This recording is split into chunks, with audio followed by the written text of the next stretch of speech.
everyone, how's it going?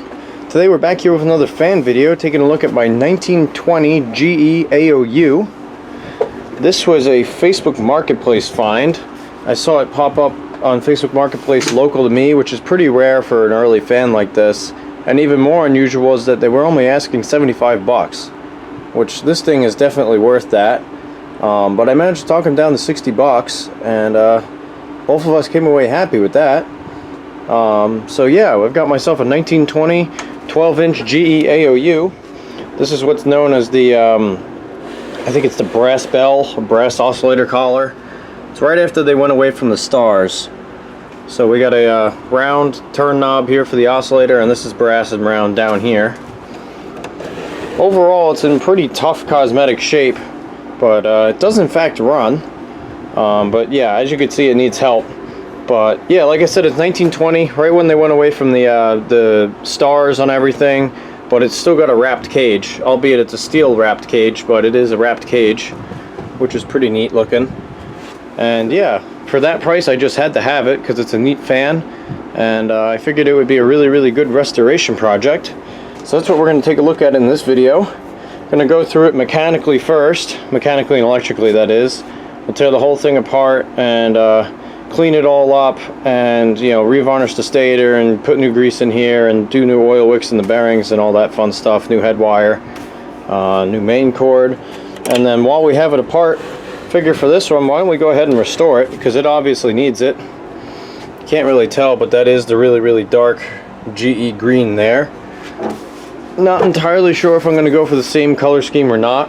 I got to see what replacement paints there are, or what Rust-Oleum colors that are similar to that out there. But if we can get this green, I'll do this green. We'll polish up all the brass, make it nice and shiny, and then I think the cage may have been black. I'm not entirely sure. I'll have to look into that, but we'll either do something factory like that, or maybe we'll have a little fun with this one and do it a little differently. I'll have to see.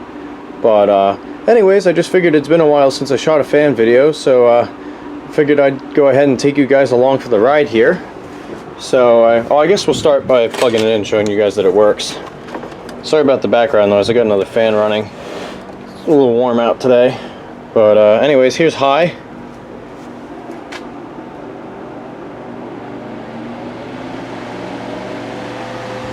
Gets up to speed fairly quickly and runs pretty smooth. Switch is a little touchy. Have to clean that. Medium and low. It's actually got a very nice low speed. I have a feeling it will pick up a little bit once we service it, but even running at 120 to 123 volts here, it's got a pretty nice low. The oscillator does work. This head wire terrifies me, so I'm not going to do it for too long here, but it does oscillate smoothly, which is nice. Doesn't seem overly worn out or anything.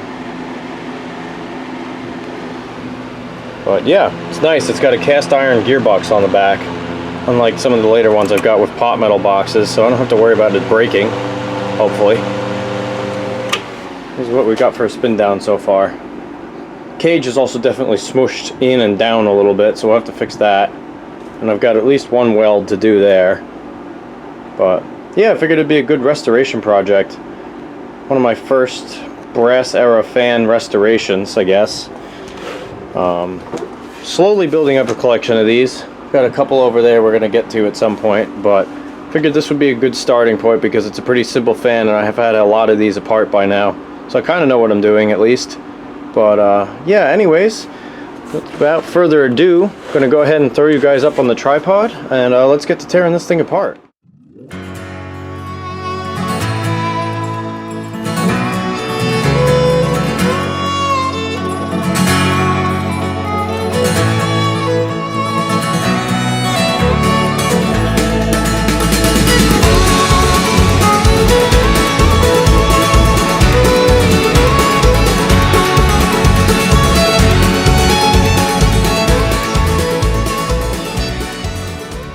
So about 15-20 minutes later, this whole thing's apart.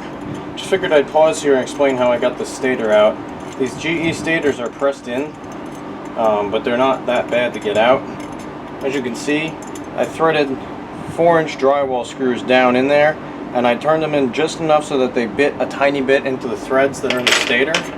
And then I placed this on a block of wood, and I went around in a circle and I whacked each drywall screw with the hammer until the stator moved to the point where it was flat. And then I turned it on its side. I had it sit on something. I was going, you know, around the side like that. And eventually, just like that, your stator will pop out. And it's really not too bad to do. It's a very cheap, easy method to kind of pop your stator out. And then you just got to be careful. You can pull the wire out like that. And there you go. So yeah, it literally took me about 15 minutes to disassemble this entire fan, and that's including taking the switch apart a bit there. The only thing I didn't get into yet was the oscillator box, but we'll get there. But yeah, they're very, very simple, straightforward fans to work on. Now, an interesting thing with these fans, it's actually a 4-wire head wire, which is the same as my 1921 GE AOU. So luckily enough, I have some reproduction Tony Clayton wire sitting up here for that. But it is one giant winding, and it's just tapped in different places, is my understanding of it. And that's how you get your different speeds. But yeah, it's definitely a unique one to look at. But yeah, so I'm going to cut this back when I get to it. Cut this back, expose the windings, and we'll solder on our new head wire. We're going to go ahead and clean and revarnish this too while we're in there. But yeah, moving right along here. Just figured I'd give you a quick update on how to do that. Also, fun fact, this is probably the first fan of this vintage that the grommets are still squishy. I've yet to see that ever. Usually they're missing because they've already disintegrated, or I go to pop them out and then they disintegrate. But no, this one's actually still good. Well, not good, but, you know, pliable, which is definitely a first for me. But yeah, I'm going to go ahead and pop this gearbox apart, and then we could say this thing is officially completely all the way apart. And start stripping paint and cleaning some stuff up. Hopefully this project will move right along. Come on, let's go now. One note here, something to keep in mind, a lot of these screws here have set screws, like that. That goes all the way down and holds this in place. So don't be an idiot and try and brute force it like I just did. If it's not moving easily, there's probably something wrong. And as you can see, this is spinning nice and easily. It should come out of there. Same deal up here and on the oscillator knob and all these other spots. So just figured I'd mention that. Alright, let's bring our kids, bring our wives down there. So I've recently acquired not only this amazing Delta grinder thing from like the 30s, but I've gotten a wire wheel for it too. So we're going to attempt something new here and try and strip the paint off these pieces using this new wire wheel and see how this works. They call life. Let's do something that makes us feel that we're alive.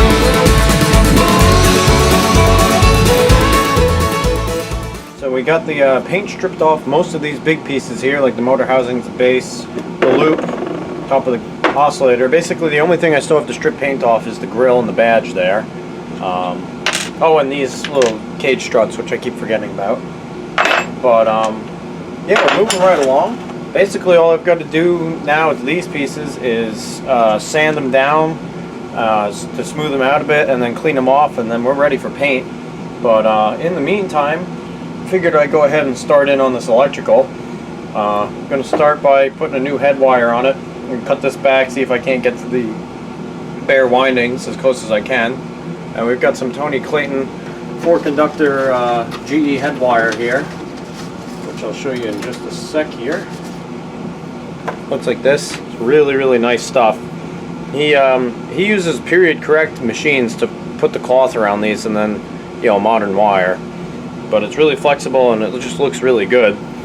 So I'm going to go ahead and attach that in there, and then I think when we come back we'll either keep working on stripping these in the grill, or I'll even be up to painting. Gotta see. But for tonight, let's go ahead and get this head wire put in.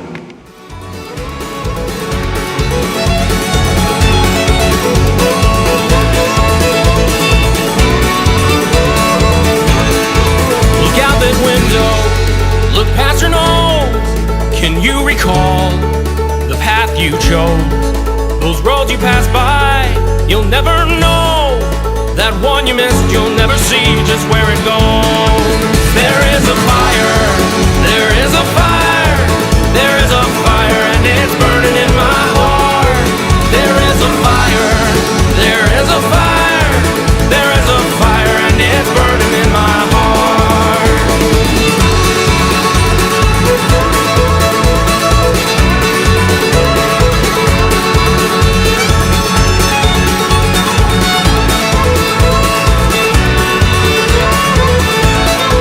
Into the unknown, into the night, don't let the fear put out your light.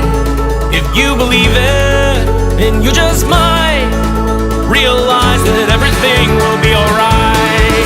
There is a fire, there is a fire, there is a fire, and it's burning in my heart. There is a fire, there is a fire, there is a fire, and it's burning in my heart.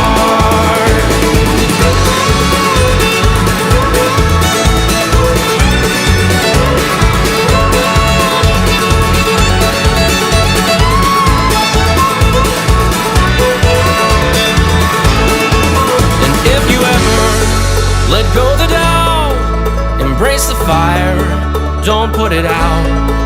And if you need to, let out a shout and show the world what life is really all about. Guys, so while you guys weren't looking, I went ahead and finished all the paint stripping on everything here. Used the wire wheel over here on my grinder, get as much of it off as I could, and I went ahead and smoothed everything out with some sandpaper. You can see all the paint's missing. This GE's got some really rough casting to it. It's kind of interesting. See, like down in there, maybe over there, around there. You can see how it's all bumpy and rough looking. That's just how this was cast. But I got everything taped off over here and cleaned up. Used some paint thinner, and everything else is hanging over here on the line. It's the loop. So gonna go ahead and start painting. Got some Rust-Oleum paint and primer, dark hunter green. That's what we're gonna go with. Hopefully it comes out good. Seen one of the GE by my buddy Alex Rushing that was restored by like this, and he recommended it. So go ahead and give it a shot, see what happens. So I'm gonna go ahead and throw you guys up on the tripod here, and let's get to painting. There is a fire, there is a fire, there is a fire, and it's burning in my heart. There is a fire, there is a fire, there is a fire, and it's burning.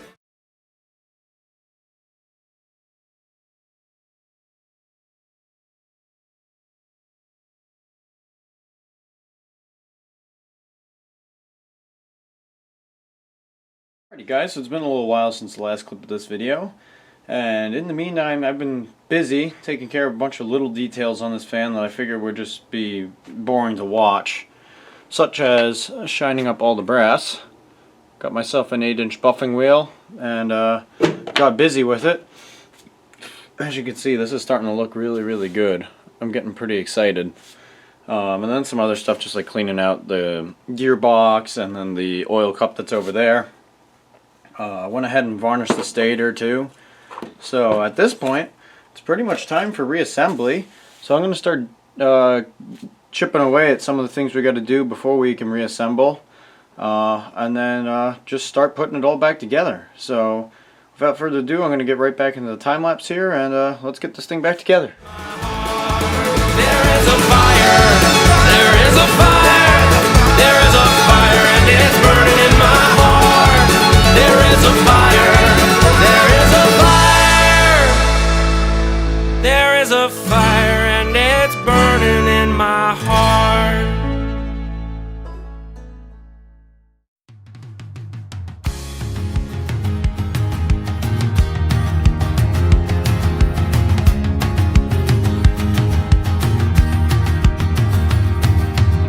I was traveling the world, smiling for the girls, laughing at the list of the things I'd seen, and still it seemed I needed someone I could share my dream with. Was a shot in the dark, didn't know where to start. I was ready for love, no one spoke to my heart. Then on a Tuesday I bumped into you. I take you backstage in Glasgow. The crowd makes me smile, but not like your laugh does. Your laughter was filling my ears. Whoa, I take you backstage in Glasgow. You promised you'd love me forever and always. Backstage in Glasgow.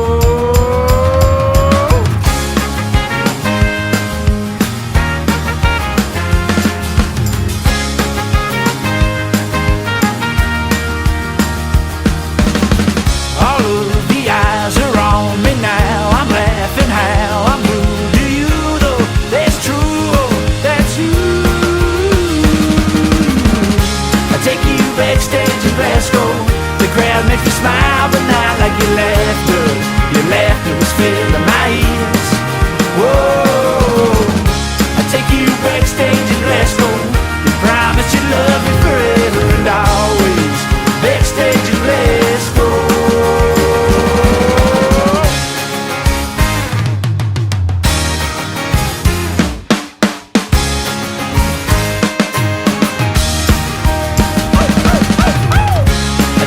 Backstage in Glasgow, the crowd makes me smile, but not like your laughter.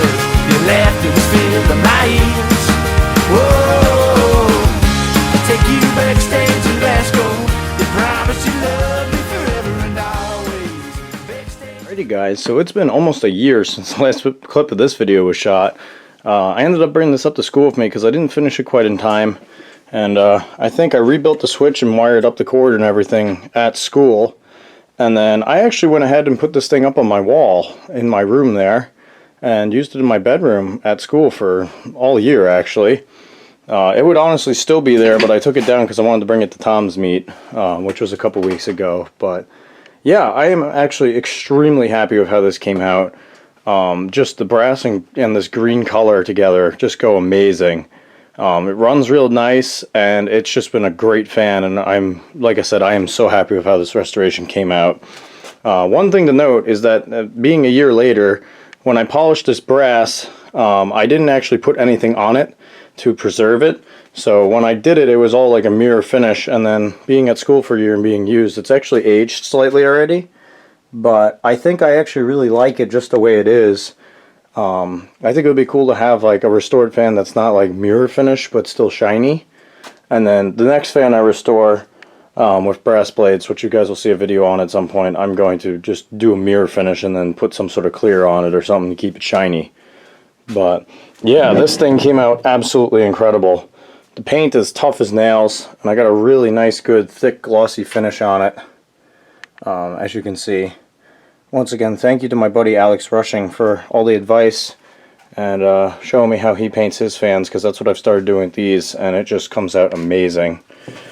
Few little imperfections here and there, but I'm not too concerned with them because, you know, people seem to get a little carried away sometimes with these things. These things, they were rough from the factory. I mean, you could see the quality of the casting there.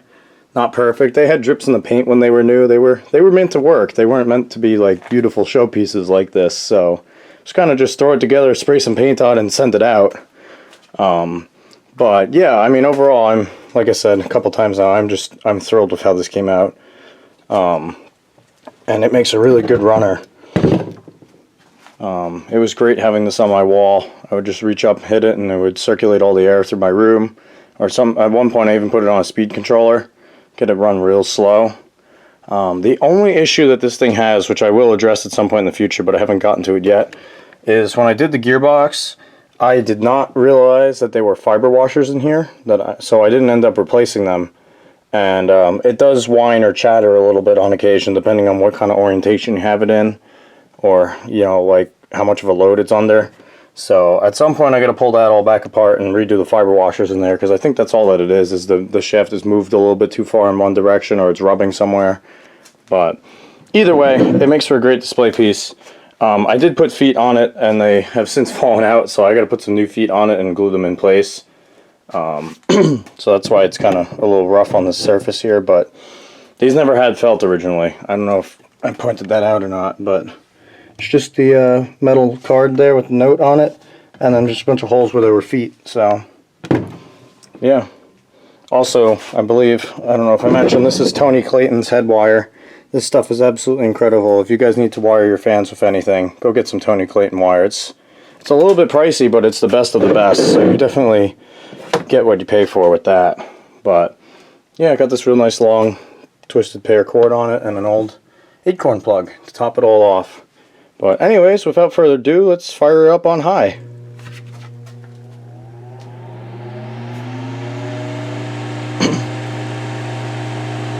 Due to the lack of feet, this bench is amplifying the sounds of the motor slightly. It does not normally hum that much, but either way you get the idea. Here, I'll show you. That's what it normally sounds like.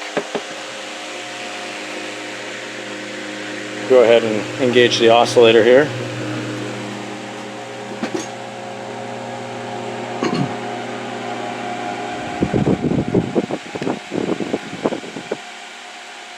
It's from 1920. It's 104 years old. Just crazy how well it runs now.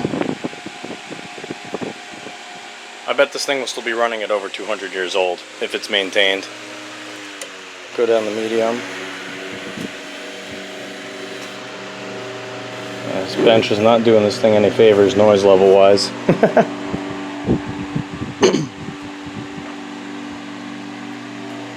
I'll go down to low. If I can, there we go. Switch has got a nice snap to it now that I rebuilt it, so.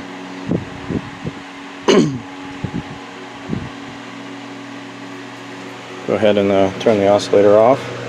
Just unscrew that, and then if you keep unscrewing it, you can back it up against the top of the motor and lock it in place. Moves a nice breeze, and in all honesty, it's really not that loud at all. I would argue that most plastic fans are louder.